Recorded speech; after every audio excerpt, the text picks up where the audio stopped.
Welcome to my channel. Today I'm making a robe a la Francaise dress because my friend and I from school since the summer of 2024 have wanted to go to the Grand Mask Ball of Versailles. We had the plan, we were gonna go, however we did not get tickets. They sell out very fast. Also, I got the month wrong.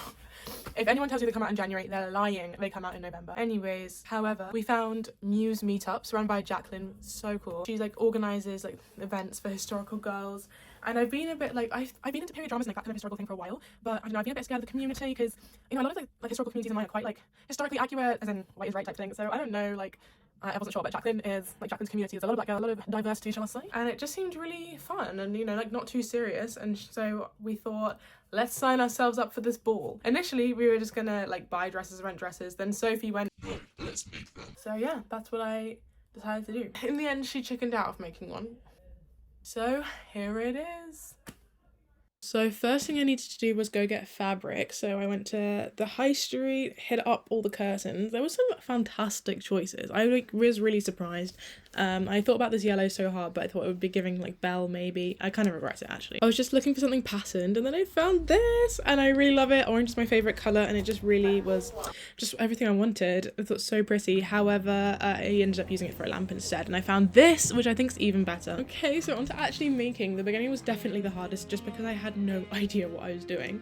I was following a tutorial, so I'll link that, but yeah, I just started cutting out the inside sheet of the curtain I got to use as lining, and I just made this shape. It was just a general shape and then I just like trimmed it to fit myself, but I cut out two of the lining and then one of the good fabric for the front and back, if that makes sense. This whole thing was just a lot of trial and error. Like I really was just putting it against myself and seeing if it was fit, and I did that so many times on the lining fabric before I went into the real fabric because it was scarce and I did not want to mess it up. I think I almost messed it up so many times and it looks so crisp. I just did not expect it to look this good. Like, I don't know, it's already looking way better than I expected. One thing from this era is they have such big bum pads and I didn't have any, so I was just pretending and seeing how much fabric I'd need, just using a bag technique as a good temporary replacement for a panier. To boning, I don't have stays or a corset, so I'm putting zip ties in instead of boning because that's what I had. So I put the two lining pieces together and then sewed spaces for the zip ties to go in between the lining pieces and then put the zip ties in the lining pieces, and then I pinned the lining pieces and the good size facing each other. Then you sew that all together and leaving the gap like in the middle because that's where I wanted my opening to be. Then you flip it all inside out and that's what it should look like. It sounds really complicated, but it's not. It's actually just easy. Like, I think I was struggling when watching tutorials about how to flip it inside out, but once you just figure out which place you're going to leave open, it's easy. And then I'm just doing the same for the back. Exactly the same, but no zip tie, so that was non-complicated. Then I'm pinning all three pieces together on my body and just figuring out like if it works and what I should move and if it needs to go in more or out more, and then I ironed it just to make it like flatter. And I sewed it all together, and I don't have footage of this, I don't know why, but anyway. Then I'm making the arms. I'm just making like pattern that I saw on the internet and then making it work for me. That one was a bit too small, so I made another one that was bigger, and it's got quite a lot of puff, which I don't know if that's accurate to, I'm trying to make it 1780s style, but I just wanted much movement as possible, so I decided to just make mine puffy. It was pretty easy, it's literally just that shape and then you sew it round, but I sewed it the wrong way round. But I fixed my error and then did it twice and sewed it together and it works, and here I'm just seeing what it looked like to pull together. I am far from done for the sleeves because I need to make the bell sleeves, so I needed some lace, so I went to Hobbycraft and I couldn't decide between these two, but I got the first one. And then I cut out another shape I saw on the internet. It's not very accurate actually. If I was to do it again, I'd make it wider, like more contrast, but anyway, I paired it with navy because I thought it went well, and then sewed it right sides facing each other but with the lace in the middle, ironed it down. I was very happy with how that looks actually. Lots of people for a ruffle method just put the thing on the sewing machine, super wide stitch, and then pull the stitch to make the ruffles, but I was struggling with that, like it just wasn't working, so I had to manually pleat it, so that took a lot of time, but it was worth it, kind of. Actually it was quite hard, like, but it looks like it was hard, so I don't know, it feels like it paid off. My hoop skirt just arrived. My panier. Oh. As I've put this on, I've realised the fabric does not cover as much as I thought it would. I'm not really sure how to sort that one out. Anyway, I just tucked in my fabric at the front to like see what it would look like. Like this should come around like way further, but I don't have any more fabric left. I like the belts. I posted about the dress on social media and the progress. It's only been a few weeks since I got my sewing machine for Christmas, so I guess people don't know I'm a pro sewer now. Loads of people responded, oh, is this for uni? And I was like, oh, no, for fun. So many people's next follow-up question was, how do you have so much spare time? I feel personally attacked. And honestly, like, it did send me into the motions. Like, do I have too much spare time? I'm just gonna finish it now so like it's done.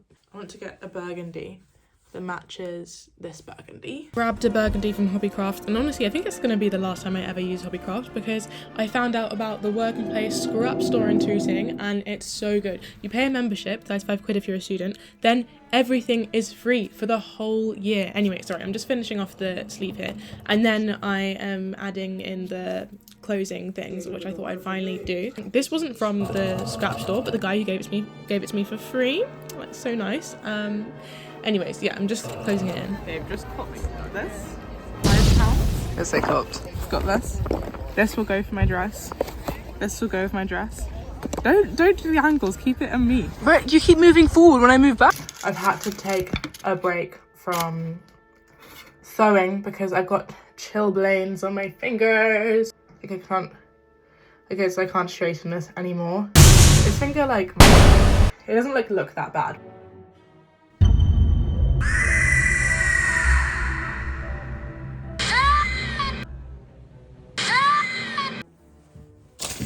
My fingers have recovered.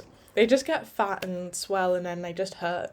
And I can't bend them very much, so it's just not very good for sewing. Like, I can do it, but it's not ideal. But anyway, I had loads of other projects to work on in the meantime anyway with painting, so I could take a break. But now I'm just sewing on the red panel. I had a little bit of a meltdown because I thought I'd cut it too short, and then I was thinking, is this looking too chewed up? Because the burgundy and the, it's just not, I feel like the Rococo Ball Ella Francis, I think I said that probably wrong, but I think it's very like light colours, and I've been going to the library a lot more and like looking at like accurate clothing, so, and this is not giving light, I feel like it's just giving, you know, 1500s more.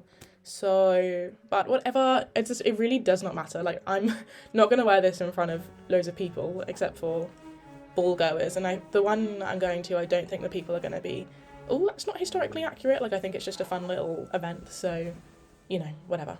And as I said before, I'm not following a pattern, so I'm literally just tucking, trial and error, just trying to tuck it in, see if it looks right, move it about, see if it looks right. So that's literally all the process is. So it's a lot of looking in the mirror at myself. This is when I realised I need to put in a petticoat because the lines from the panier are really visible. So I sewed together the, excuse all the accents. I sewed together the skirt, just, you know, how it's ruffled, and I manually ruffled it because I still can't figure out how to thread it through the machine. And then I pinned the ruffled bit to the bodice, and then I sewed it onto the bodice. I still need to cut a few hands, but I'm most proud of the back.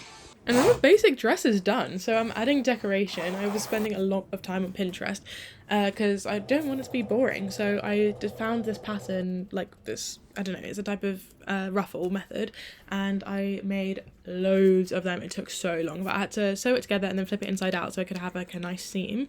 And then I started ironing it down, and then I could start like folding it and putting it together. But it was actually quite a lot to it. I thought it was not going to take this much time. Welcome back. It's now August. The ball is a week away. I need to finish the dress. Sophie's dress has arrived and it's looking really good. Now I need to make mine look as good as hers. And the dress. I think I might add some darts here and here to make it snatched. This is not hemmed, so I need to hem this as well. I found this, which I used for Halloween 2 years ago. I don't know, maybe I'll just use this underneath the other one and ditch the navy, although I do really like the navy. Maybe more luxurious because it's a shiny fabric. And now I just need to find the corset. So I couldn't find mine, but I'm going to use this one. I don't know if I'll include this or not, but this one doesn't go as tight as my other one, so it's not really going to do what I want it to do, but I'm going to try it on with this anyway. I also was planning on making a chemise. I ran out of time. Trying on the petticoat. This is also already hemmed, so that's easy. Oh, way more advanced than I thought.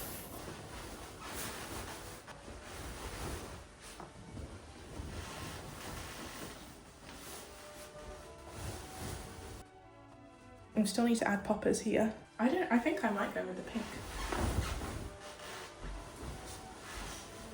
Needed to hem because it was unhemmed, and now it's hemmed. Not to pin on the decoration. I finally finished it all. And I was just like pinning it on and sewed it on and tried to make it symmetrical on both sides, and I kind of failed, but I couldn't be asked. And then I realised I'd only hem the sides. I actually needed to hem the whole bottom, so I hemmed the whole bottom. I had still so much to do, so I had to pack things to take with me to finish the dress in Bournemouth. Wait, go. So I'm sewing in the poppers. So I've just sewn in the first popper. I'm going to do it all across here and then all across this side, but it's quite quick actually. And I've managed to do it where it hasn't gone through, so it's just like sewing like on this top edge. And it's going okay. It was bittersweet because I could actually like relax and, you know, sew because I was with Sophie and we were on the pool side. It's very nice in our little hotel. On the other side, the pool was 2 days away and I was still doing very basic things. Like I needed to cover up that mess on the sleeve. So I had some different fabric and my mum suggested I hand sew around it. So that's what I was doing. And it actually, you know, I thought it was gonna be really hard and actually hand sew looking bad, but hand sewing does not look bad at all. Maybe I should do it more often. And to top it off, I wanted some decorations and I was looking all around Bournemouth for beads and I thought, Claire's? So I went to Claire's, had the perfect beads. It was the night before Christmas when all through the house not a creature was stirring, not even a mouse. Keep catching my reflection and I don't like it. I think it's giving Cynthia Rose. So I'm obviously at a very critical point. I'm trying to sew every single bead onto every single little loop of the dress. It's the morning of. Sophie's hair was looking gorge, my hair was looking less gorge, but hers is looking very like Regency. I love it. I'm waiting for the Uber and I just had to come into the bathroom because I hate my hair. This just looks horrible. I did a little trial run ages ago and I thought this hairstyle looks really nice, but now I just don't like it now that I'm here.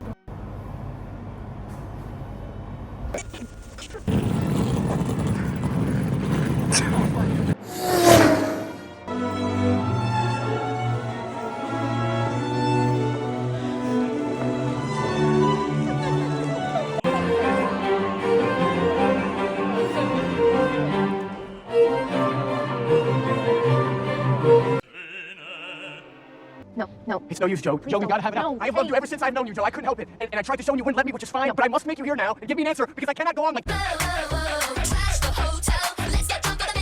Aside from the fun we had from making TikToks, it was just such a good night. Like, look at the staircase. We were allowed to wander around the mansion and there was the outside area too. And there was such good food. Oh my gosh, writing stations and the dancing. Sophie got snatched up by this guy the whole night to dance. Anyway, it was just so much fun and I would recommend.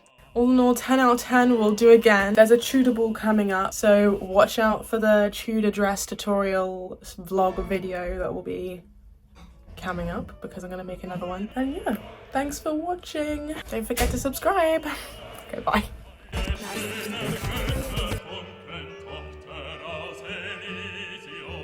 Wir betreten Feuer.